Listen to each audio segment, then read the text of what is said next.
wake up and find myself in a bathtub full of ice with a note saying, "Thanks for the date, sorry about your kidney."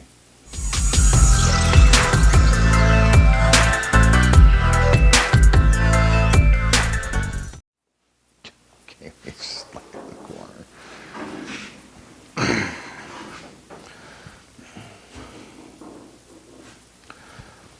Hi, my name's Sean, and this is 151 Garage. So lately I've had a couple people ask me why I wanted to do YouTube. And the simple answer is I want to support my fiance, Jill, because she wants to do it. Now, the question is, why would you want to support her? Well, I'll get to that. Let me first tell you a little bit about Jill. So, when I met her, it was at a store. I had been looking for tools in the area, a store I'd never been to. She came up, had a beautiful smile on her face, absolutely wonderful, charming attitude, positive, and really ready to help with whatever I was looking for. And after talking to her and telling her I wasn't really looking for anything in particular, I was kind of looking for the oddball tools, the ones that you may only use once in your life, but you're damn lucky you had it.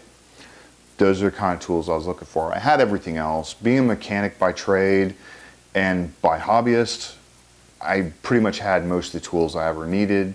Your regular hand tools, just your one-off tools I was looking for. So to give you an idea, I asked her if she would like to go out sometime. And she gave me the answer I never expected. It wasn't a no, and it wasn't a yes. It was a, I get off in 10 minutes, don't move, stay there. And she disappeared. Like a ninja or a magician, I blinked and she was gone. I didn't know what to do other than do what I was told and stay there. So about 10 minutes later, she shows up and she goes, "Okay, you ready?" I was thinking to myself, that's not exactly what I was expecting. I wasn't expecting to go on a date right then, but I'm game. Let's figure out what's gonna happen, and this is gonna be really interesting. So after going to her place to change, going out to dinner, we opted to go back to my place to watch a couple movies and, talk and chat. And she wanted to see the car I was working on, which I'm still working on. I'll get to that someday.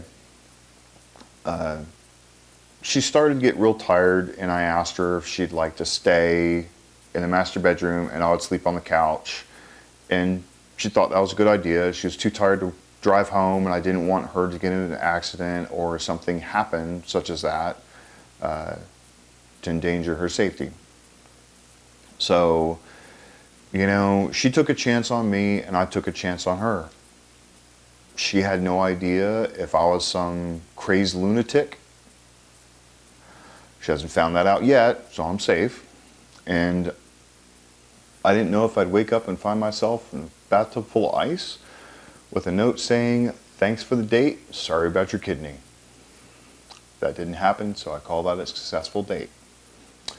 So the whole time we've been talking, and the whole time she was at my house, and the next morning and the next day, and for the next 8 years, she always had a smile on her face. Now, there's only 2 times I've ever seen her without a smile on her face. Both times scared the living shit out of me. The first time was on February 6, 2019. It was the date she was diagnosed with breast cancer. And that's only part of it. Not only was she diagnosed with breast cancer, which is bad enough as it is, she was diagnosed with the most aggressive and the rarest breast cancer. That happened to really put a 1-2 punch on her. She broke down, she put her hands to her face, she cried, and I could not stop her crying. So I asked the doctors to excuse themselves from the room so I could talk to her in private. Well, once they left, I knelt down in front of her, pulled the hands away from her face, got her to listen to me, got her to pay attention, got her to look at me. I wiped the tears away from her face, and I told her I was going to be there for whatever she needed. I made a couple promises to her. Promise one, that I would be there for every appointment, regardless of what it was, whether it would be 5 minutes or 5 hours. I would be there the entire time. I would not leave. And to this day, over a year later, I have not missed any of her appointments. I have taken her to every appointment for the sole fact I didn't want her to get any news, whether it be good or especially bad, without me. That way I could support her in whatever was going on. The second thing, I promised her that I would support her in whatever she wanted to do. Didn't matter what, I would support her 100%. Now remember that will come to bite me in the ass later on. So she started her chemo, and as everybody else, she lost her hair. Her immune system was damaged. She really couldn't go out and do anything like we were doing before, surfing, working on cars, working on the yard, working on the house, because she became more susceptible to any kind of illness that was out there. Despite this, she continued to work. Now, she didn't miss any time except for her appointments and her surgery. And I'll get to the surgery in a second. And not only did she do it, she did it with a smile on her face. She did it with a positive attitude. And if anybody had any questions, she was more than willing to let them know what was going on and how it was going. She was not afraid of it. So about 4 months in, after all her hard chemo, as we put it, me and Jill put it, it was time to schedule her surgery. Now, the surgery was approximately 9 hours long, with an hour before for pre-op and about 2 hours after for post-op. So it was roughly about 12 hours total from the time she went in to the time she was able to leave, which for me was the longest 12 hours ever. So I was able to see her before she went into surgery, probably a half an hour after she was admitted, and she went back there to get prepped. And to my surprise, she had a great big beautiful smile on her face, which I'll link up in the corner. And she had, again, a still positive attitude. I thought it was wonderful. Now, this being said, she was going in for double mastectomy, which is pretty traumatizing to most women. Now, when I was able to see her at about 12-hour mark,